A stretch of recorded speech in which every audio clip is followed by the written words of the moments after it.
Boa notícia para você que torce por um time que precisa de reforços. No vídeo de hoje do canal do Nicola, quero falar sobre 5 jogadores de Palmeiras e Flamengo que parecem estar fora dos planos dos dirigentes desses dois clubes e ficarão livres no mercado. Bora contar também sobre o São Paulo, perdendo mais um jogador de graça. E o Maicon, zagueiro, onde é que ele vai jogar? Conversei com ele e vou trazer mais detalhes sobre esse papo. Para completar, bora te contar sobre a situação no Vasco da Gama, mais uma derrota, a terceira seguida no dia do aniversário. Muitos protestos e cornetadas ao diretor esportivo Alexandre Pássaro.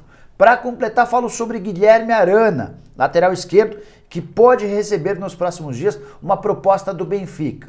Por último, mas não menos importante, o Pacotão Santista vai ganhar mais um reforço, provavelmente ao longo do fim de semana. Tudo isso a partir de agora, não sei antes me apresentar, sou Jorge Nicola e criei esse canal com mais de 1 milhão de inscritos para deixar você super bem informado sobre as coisas do futebol. Se você ainda não se inscreveu por aqui, é bem simples. Aperta esse botãozinho vermelho de inscreva-se, aproveita e ativa as notificações para ser avisado toda vez que a gente fizer vídeo novo ou live. Por falar em live, nesse domingo tem live para a gente bater o papo, possivelmente depois do jogo entre Sport e São Paulo, beleza?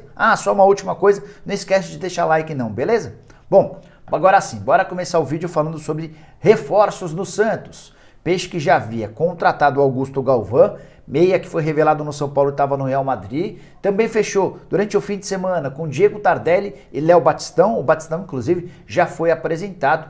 E o Peixe fechou ao longo do sábado mais um reforço. Trata-se do uruguaio Emiliano Velasquez, jogador formado no país dele, no Uruguai, e que estava até recentemente no Rayo Vallecano da Espanha. O contrato com o Rayo acabou, ele ficou livre no mercado e acabou se acertando com o Santos. Contrato até dezembro do ano que vem, o Santos não vai ter de pagar absolutamente nada para contratá-lo. Vai pagar somente salários e uma luva bem pequena, negócio feito pelo Daniel Kozik, que é da empresa Pantera Esportes. É possível, inclusive, que esse contrato até 2022 seja prorrogado por mais uma temporada, garantindo ao Santos a condição de, em caso de sucesso do zagueiro uruguaio, ficar com ele por mais tempo. É legal contar que a briga do Santos a partir de agora é para registrar toda essa galera. E o prazo termina na terça-feira, isso porque na quarta o Santos já enfrenta o Atlético Paranaense. Se não rolar a inscrição desses atletas, eles não podem enfrentar o Atlético Paranaense. Em relação à inscrição para Campeonato Brasileiro, ainda há um pouco mais de conforto. A data final para inscrições é 31 de agosto. Bora contar agora sobre o aniversário trágico do Vasco. O clube completou nesse sábado 123 anos de existência. E não poderia ter sido um sábado pior. A começar pelo dia, durante a manhã e tarde, vários torcedores organizados de diversos grupos estiveram na frente de São Januário para protestar contra o presidente Jorge Salgado, contra o diretor executivo de futebol Alexandre Pássaro e contra o momento do clube. O Vasco segue na Série B e sem aspirar ou sem demonstrar muita capacidade de brigar pela classificação para a primeira divisão. Mas o prato principal veio à noite e com enorme decepção para o torcedor. O clube perdeu por 2-0 para o Operário no Paraná, gols marcados pelo Marcelo e Paulo Sérgio, ambos no primeiro tempo. Morato ainda foi expulso. Uma atuação ridícula, terceira derrota do Vasco consecutiva na segunda divisão. Dessa maneira, o Vasco caiu para o 11º lugar e ainda pode perder posições. São 28 pontos conquistados, só não é tão ruim, porque a diferença em relação ao G4 hoje é de 5 pontos. Já o Operário, com a vitória, pulou para o 5º lugar, 32 pontos conquistados. O Andrei, jogador do Vasco, revelado no clube desde os 5 anos de idade, defendendo o Vasco, saiu revoltado do campo e disse o seguinte, abre aspas: Temos de saber que está uma M3 pontinhos, uma bosta. Se não mudar, vamos continuar na Série B. A pressão é enorme, o Vasco é gigante e temos de reverter, fecha aspas. Antes de mudar de assunto, só queria contar uma informação que eu recebi de uma pessoa do Vasco. Essa pessoa assegura que o Alexandre Pássaro não esteve com o Vasco ou com a delegação vascaína no Paraná. E a justificativa é de que ele quis comemorar o aniversário da filha dele de 1 ano no Rio de Janeiro. Tentei contato com a assessoria do Alexandre Pássaro para pegar mais detalhes, para confirmar essa história e até o momento da gravação desse vídeo não obtive qualquer resposta. Já existe uma pressão enorme pela demissão dele, pela falta de reforços de qualidade. Se ausentar num momento super importante não é a coisa mais recomendada e essa pessoa do Vasco que me contou disse que o clima não ficou muito bacana depois dessa notícia. Bom, bora falar agora sobre Guilherme Arana, lateral esquerdo que pertence ao Atlético Mineiro, tem jogado muita bola, convocado até para a seleção principal. Durante o programa do Nicola de algum dia dessa semana, vocês me perguntaram se ele poderia sair do clube. Fui conversar com pessoas mais próximas ao Arana e essas pessoas me asseguraram que nessa semana que está começando, deverá pintar uma proposta oficial do Benfica. O clube português, dirigido pelo JJ, já sondou a situação, quis entender as condições do negócio e prometeu para os próximos dias uma oferta oficial. O que dá para assegurar é que o Atlético Mineiro não tem a menor intenção de vender o Arana. E a menos que seja uma proposta extraordinária, não haverá negócio. O Atlético sabe das dificuldades financeiras, da necessidade de vender jogadores, mas o objetivo nesse momento é se desfazer de atletas que não têm um papel de protagonismo dentro do elenco. Por exemplo, o Marrone, se pintasse uma proposta pelo Vargas, atletas que não são decisivos, bem diferente do caso do Arana. Até por isso, não deve ocorrer o negócio, tá? A menos, é claro, que venha uma proposta gigante.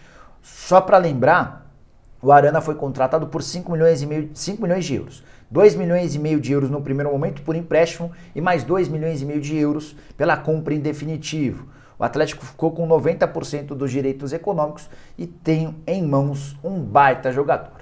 Bora falar agora sobre o São Paulo perdendo mais um jogador de graça. Depois do Militão, do Cipriano, do João Schmidt, do Bissoli e do Fabinho, esses todos saíram ou de graça ou rendendo uma mixaria para o São Paulo porque estavam em fim de contrato. O Tricolor está perdendo o Rodrigo Freitas, zagueiro de 23 anos, que está no São Paulo já há bastante tempo e na atual temporada disputou 8 jogos e 1 gol marcado. O São Paulo já fez algumas tentativas de prorrogação desse contrato e o Rodrigo não demonstrou nenhuma intenção em renovar e em estender esse vínculo.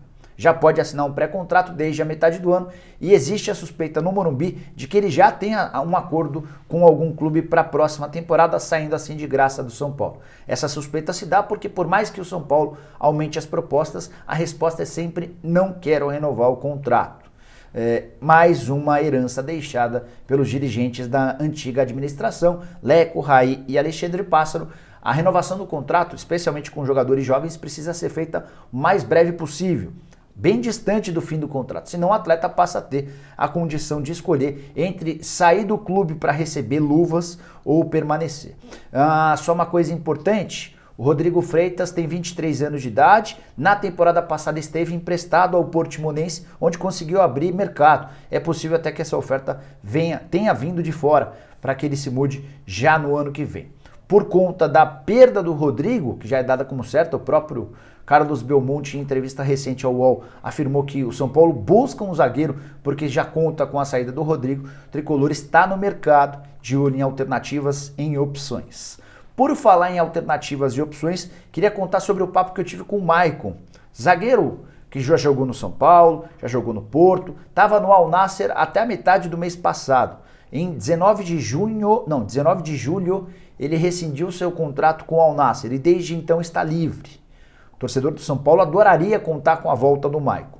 E eu conversei com ele para perguntar a respeito do futuro, como é que está a situação dele, o que ele tem para dizer, e ele me contou o seguinte, abre aspas, já tem algumas coisas encaminhadas e agora é hora de tomar a decisão. Por enquanto estou curtindo a família durante o fim de semana e ele quer definir o seu futuro nessa semana que vai começar. Perguntei se ele deve ficar no Brasil ou voltar para o exterior e ele disse que não dava para dar detalhes a respeito dessa resposta, mas se comprometeu a dar uma entrevista para a gente, quem sabe ainda durante essa semana que vai começar no programa do Nicola, para poder bater papo com vocês, para dizer um pouquinho sobre o futuro, enfim, vamos ver se a gente consegue arrancar essa declaração sobre o futuro dele durante o programa do Nicola. Atleta que tem pouco tempo para escolher algum clube de fora, as janelas estão fechando, especialmente no futebol europeu, elas fecham até 31 de agosto. Caso não rode por lá, é possível até que ele baixe um pouco a pedida para ficar no futebol brasileiro. 32 anos de idade, chegou a ser especulado nos últimos meses no São Paulo, no Flamengo e no Atlético Mineiro. E as especulações de busca de zagueiros, tanto no Flamengo quanto no Galo, quanto no São Paulo, seguem ativas. Você gostaria de ter o Maicon no seu time? O que você acha? O que você pensa a respeito? Só uma curiosidade, o Maicon nunca fechou as portas para o São Paulo, mas todas as vezes que eu conversei com dirigentes do Tricolor, eles nunca se mostraram muito empolgados. Não sei se por conta da questão financeira, não sei se por conta de alguma questão técnica, mas eu ficaria surpreso se o São Paulo anunciasse o Maicon como reforço. Para fechar o vídeo, eu quero falar sobre um quinteto que pertence a Palmeiras e Flamengo, caras que já foram muito importantes e ainda são, alguns deles, dentro dos atuais elencos, mas parecem não ter muito moral com os dirigentes dos seus clubes. No Flamengo, Diego Ribas, Diego Alves e Felipe Luiz. No Palmeiras, Jailson e Felipe Melo. Esses 5 jogadores têm contrato somente até dezembro e até agora não foram nem procurados para renovar o contrato. No Palmeiras a situação é até pior. O Felipe Melo e o Jailson já foram avisados que não terão seus contratos renovados por essa atual administração. Vamos começar falando sobre os jogadores do Flamengo. A grande diferença em relação aos palmeirenses é que Diego Alves, Diego Ribas e Felipe Luiz são titulares do rubro-negro. E isso chama ainda mais atenção. Como é que caras que são titulares desse atual elenco não foram nem chamados para discutir a renovação do contrato? Aí é importante contar que os dirigentes do Flamengo se sentem extremamente confortáveis com o caso desses 3.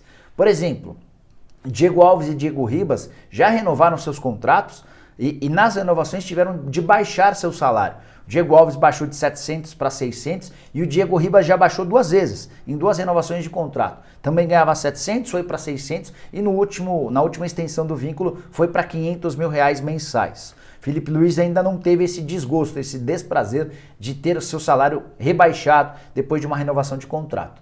E o Felipe é aquele que mais ganha salário entre esses 3. Salário na faixa de R$1 milhão por mês. O pacote envolvendo o trio sai por pouco mais de R$2.100.000 mensais. O Flamengo só vai se posicionar em relação à renovação do trio com a definição dos campeonatos. O Flamengo quer entender um pouquinho mais sobre o que vai conquistar, quais são as lacunas para a próxima temporada, para a partir daí se sentar para renovar o contrato com os 3. Eles já podem assinar um pré-contrato com quaisquer outros interessados. E aí me chama a atenção um pouquinho da falta de percepção de boas alternativas no mercado de outros rivais.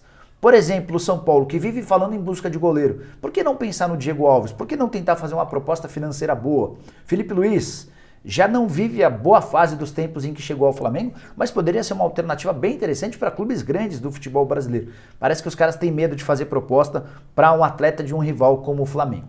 Sobre os 2 do Palmeiras, o Felipe Melo e o Jailson, não dá para descartar que eles não ficarão no Palmeiras, mas essa decisão será tomada pelo próximo presidente. O atual Maurício Gagliotti não renovará os vínculos da dupla, entende que não vale a pena. E aí a Leila Pereira, possivelmente a próxima presidente do Palmeiras, ela deve ser eleita em novembro, vai ter o mês de dezembro inteiro para tomar a decisão sobre a permanência ou não de Felipe Melo e Jailson. Caberiam nos seus clubes esses 5 atletas? Usem o espaço dos comentários para deixar a opinião, para dizer o que vocês pensam a respeito do quinteto. E eu imagino que Diego Alves, Diego Ribas, Felipe Luiz e o próprio Felipe Melo caberiam em vários clubes do futebol brasileiro. O Jailson também não seria um goleiro para brigar pela titularidade nos principais, mas vários times não têm goleiro com talento, com a condição do Jailson. E você, o que você pensa? Só para fechar, não esquece de deixar like e de se inscrever no canal. Fechado? A gente se vê mais tarde com a live do canal da Nicola. Abraço, tchau, tchau.